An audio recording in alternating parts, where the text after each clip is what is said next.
Hello guys, dito naman ay papanoorin natin kung paano mag-center ng icon sa taskbar. Sabay na rin ng mag-translate, ay mag-transparent. Sorry, transparent pala. Like ganito yan. Yan, ibang maangas. Ngayon, click natin ang show hidden icon. Yan, may tatlong dot.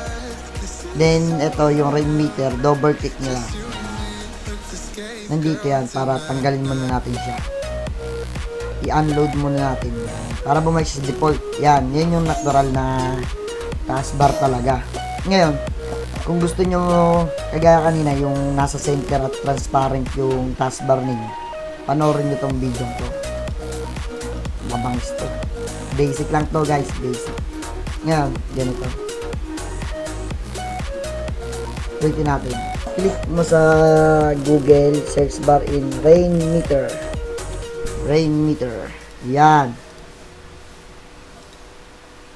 Mouse to, then click open link in new tab.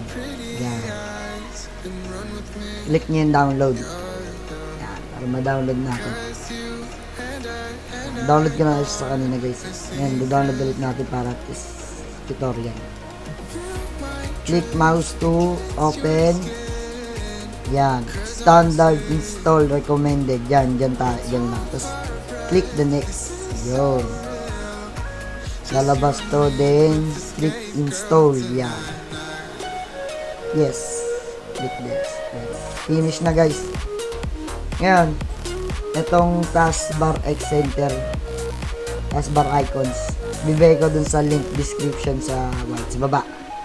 Yan. Pag click nyo, lalabas na itong website na to yan. Ganyan yan. Ganyan nakalagay dyan. Ngayon, i-click mo tong pangalawa sa recommended. Yan. Recommended. Yung pangalawa guys ha. Yung rain meter skin X times 64 yan. Yan. Click nyo lang yan. Yan, pagka na-download nyo, automatic yan. Pag click nyo, automatic yan mag-download. Yan, nandito na yan sa baba.